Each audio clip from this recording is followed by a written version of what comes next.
தினமும் ஒரு அதிகாரமாவது வாசித்துவிட வேண்டும் என்று ஒவ்வொரு புத்தாண்டிலும் தீர்மானம் எடுத்து தோற்கும் பல்லாயிரக்கணக்கான ஆன்மாக்களில் நானும் ஒருத்தி. வீட்டுக்கு ஒரு விவிலியம், நாளுக்கு ஒரு அதிகாரம் என்ற இந்த தொடர் மூலமாக இறைவார்த்தை வாசிப்பதற்கு நானும், இறை வார்த்தையை கேட்பதற்கு நீங்களும் என சேர்ந்து முயல்வோம். ஆண்டவர் நம்மை வழிநடத்துவாராக.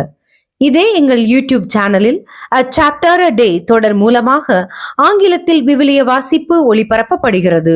இம்முயற்சி பள்ளி கல்லூரிகளில் ஆங்கில வழி பயிலும் நம் குழந்தைகளுக்காக. விருப்பமுள்ளவர்கள் பயன்படுத்திக் கொள்ளுங்கள். தமிழ் மற்றும் ஆங்கிலத்தில் விவிலிய வாசிப்பை கேட்க லூர்து மஹல் என்ற எங்கள் ஸ்பாட்டிஃபை சேனலை பின்தொடருங்கள். நற்செய்தி அதிகாரம் 12.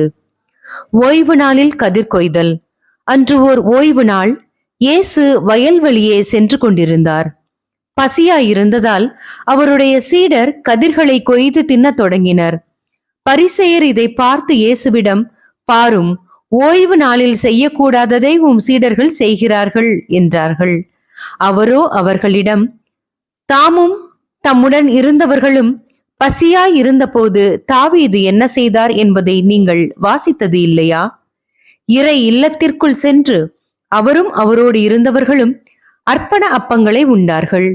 குருக்கள் மட்டுமே உண்ணக்கூடிய அப்பங்களை அவர்கள் உண்டது தவறல்லவா? மேலும் ஓய்வு நாள்களில் குருக்கள் கோவிலில் பணியாற்றுவது ஓய்வு நாளை மீறும் குற்றமாகாது என நீங்கள் திருச்சட்டத்தில் வாசித்ததில்லையா? ஆனால் கோவிலை விட பெரியவர் இங்கே இருக்கிறார் என நான் உங்களுக்கு சொல்லுகிறேன். பலியை அல்ல, இரக்கத்தையே விரும்புகிறேன் என்பதன் கருத்தை நீங்கள் அறிந்திருந்தால் குற்றமற்ற இவர்களை கண்டனம் செய்திருக்க மாட்டீர்கள். ஆம், ஓய்வு நாளும் மானுட மகனுக்கு கட்டுப்பட்டதே என்றார். கை சூம்பியவர் ஓய்வு நாளில் நலமடைதல். இயேசு அங்கிருந்து அகன்று அவர்களுடைய தொழுகை கூடத்திற்குள் சென்றார். அங்கே கை சூம்பியவர் ஒருவர் இருந்தார். சிலர் இயேசுவின் மேல் குற்றம் சுமத்தும் நோக்குடன் அவரிடம், ஓய்வு நாளில் குணமாக்குவது முறையா என்று கேட்டனர். அவர் அவர்களிடம், உங்களுள் எவரும் தம் ஒரே ஆடு ஓய்வு நாளில் குழியில் விழுந்து விட்டால் அதை பிடித்து தூக்கி விடாமல் இருப்பாரா? ஆட்டை விட மனிதர் எவ்வளவோ மேலானவர். ஆகவே ஓய்வு நாளில் மனிதருக்கு நன்மை செய்வதே முறை என்றார். பின்பு இயேசு கை சூம்பியவரை நோக்கி, உமது கையை நீட்டும் என்றார். அவர் நீட்டினார். அது மறு கையை போல நலமடைந்தது. பரிசேயரோ வெளியேறி இயேசுவை எப்படி ஒடுக்கலாம் என அவருக்கு எதிராக சூழ்ச்சி செய்தனர். தேர்ந்து கொள்ளப்பட்ட ஊழியர். இயேசு அதை அறிந்து அங்கிருந்து புறப்பட்டு சென்றார். பலர் அவருக்கு பின் சென்றனர். அவர்கள் எல்லோரையும் அவர் குணமாக்கினார். தம்மை குறித்து வெளிப்படையாய் பேச வேண்டாம் என அவர்களிடம் அவர் கண்டிப்பாக சொன்னார்.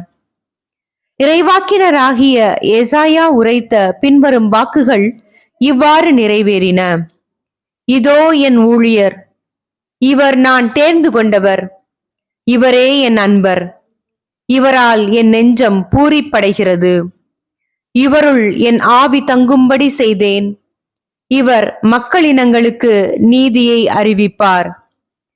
இவர் சண்டை சச்சரவு செய்ய மாட்டார், கூக்குரலிட மாட்டார், தம் குரலை தெருவில் எழுப்பவும் மாட்டார். நீதியை வெற்றி பெற செய்யும் வரை நெறிந்த நாணலை முறியார், புகையும் திரியை அணையார். எல்லா மக்களினங்களும் இவர் பெயரில் நம்பிக்கை கொள்வர். இயேசுவும் பெயல்செபூலும் பேய் பிடித்த ஒருவரை இயேசுவிடம் கொண்டு வந்தனர். அவர் பார்வையற்றவரும் பேச்சற்றவருமாய் இருந்தார். இயேசு அவரை குணமாக்கினார். பேச்சற்ற அவர் பேசவும் பார்வையற்ற அவர் பார்க்கவும் முடிந்தது. திரண்டிருந்த மக்கள் யாவரும் மலைத்து போய், தாவீதின் மகன் இவரோ என பேசிக் கொண்டனர். ஆனால் இதை கேட்ட பரிசேயர், பேய்களின் தலைவனாகிய பெயல்செபூலை கொண்டே இவன் பேய்களை ஓட்டுகிறான் என்றனர். இயேசு அவர்களுடைய சிந்தனைகளை அறிந்து அவர்களிடம் கூறியது, தனக்கு எதிராக தானே பிளவுபடும் எந்த அரசும் பாழாய் போகும். அவ்வாறே தனக்கு எதிராக தானே பிளவுபடும் எந்த நகரமும் வீடும் நிலைத்து நிற்காது. சாத்தான் சாத்தானையே ஓட்டினால் அவன் தனக்கு எதிராக தானே பிளவுபட்டு போவான். அப்படியானால் அவனது அரசு எப்படி நிலைத்து நிற்கும்? நான் பெயல்செபூலை கொண்டு பேய்களை ஓட்டுகிறேன் என்றால் உங்களைச் சேர்ந்தவர்கள் யாரை கொண்டு பேய் ஓட்டுகிறார்கள்? ஆகவே அவர்களே உங்கள் கூற்று தவறு என்பதற்கு சாட்சிகள். நான் கடவுளின் ஆவியை கொண்டே பேய்களை ஓட்டுகிறேன் என்றால் இறையாட்சி உங்களிடம் வந்துள்ளது அல்லவா? முதலில் வலியவரை கட்டினாலன்றி எப்படி அவ்வலியவருடைய வீட்டுக்குள் நுழைந்து அவருடைய பொருள்களை கொள்ளையிட முடியும்? அவரை கட்டி வைத்த பிறகுதான் அவருடைய வீட்டை கொள்ளையிட முடியும். என்னோடு இராதவர் எனக்கு எதிராக இருக்கிறார். என்னோடு இணைந்து மக்களை கூட்டி சேர்க்காதவர் அவர்களை சிதற செய்கிறார். எனவே நான் உங்களுக்கு சொல்லுகிறேன், தூய ஆவிக்கு எதிரான பழிப்புரை மன்னிக்கப்படாது. மக்களுடைய மற்ற பாவங்கள் பழிப்புரைகள் அனைத்தும் மன்னிக்கப்படும். மானுட மகனுக்கு எதிராய் ஏதாவது ஒரு வார்த்தை சொல்லிவிட்டவரும் மன்னிக்கப்படுவார். ஆனால் தூய ஆவிக்கு எதிராக பேசுவோர் இம்மையிலும் மறுமையிலும் மன்னிப்பு பெற மாட்டார். மரமும் கனியும். மரம் நல்லது என்றால் அதன் கனியும் நல்லதாகவே இருக்கும். மரம் கெட்டது என்றால் அதன் கனியும் கெட்டதாக இருக்கும். மரத்தை அதன் கனியால் அறியலாம். விரியன் பாம்பு குட்டிகளே, தீயோர்களாகிய நீங்கள் எவ்வாறு நல்லவை பேச முடியும்? உள்ளத்தின் நிறைவையே வாய் பேசும்.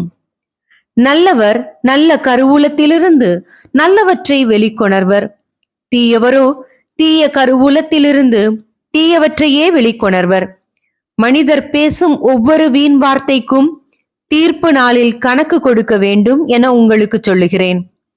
உங்கள் வார்த்தைகளை கொண்டே நீங்கள் குற்றமற்றவர்களாக கருதப்படுவீர்கள்.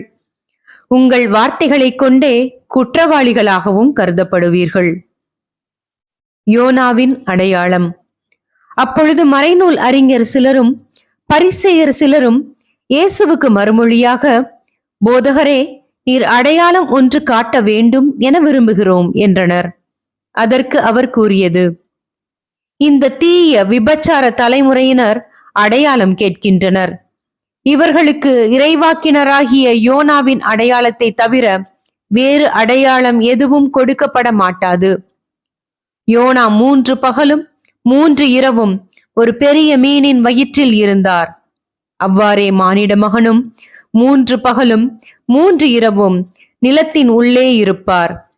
தீர்ப்பு நாளில் நினிவே மக்கள் இத்தலைமுறையினரோடு எழுந்து இவர்களை கண்டனம் செய்வார்கள்.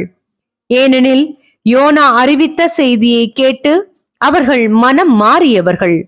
ஆனால் இங்கிருப்பவர் யோனாவை விட பெரியவர் அல்லவா?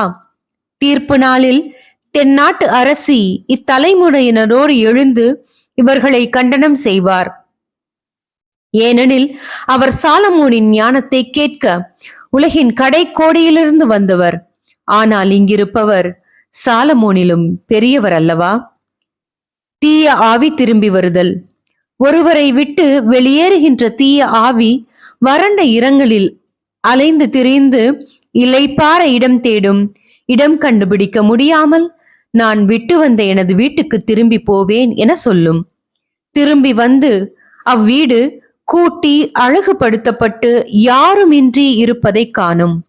மீண்டும் சென்று தன்னை விட பொல்லாத வேறு 7 ஆவிகளை தன்னோடு அழைத்து வந்து அவருள் புகுந்து அங்கே குடியிருக்கும். அவருடைய பின்னைய நிலைமை முன்னைய நிலைமையை விட கேடுள்ளதாகும். இத்தலைமுறையினருக்கு இவ்வாறே நிகழும். இயேசுவின் உண்மையான உறவினர். இவ்வாறு மக்கள் கூட்டத்தோடு இயேசு பேசிக் கொண்டிருந்த போது அவருடைய தாயும் சகோதரர்களும் வந்து அவருடன் பேச வேண்டும் என்று வெளியே நின்று கொண்டிருந்தார்கள். ஒருவர் இயேசுவை நோக்கி, அதோ உம் தாயும் சகோதரர்களும் உம்மோடு பேச வேண்டும் என்று வெளியே நின்று கொண்டிருக்கிறார்கள் என்றார். அவர் இதை தம்மிடம் கூறியவரை பார்த்து, என் தாய் யார்? என் சகோதரர்கள் யார் என்று கேட்டார்.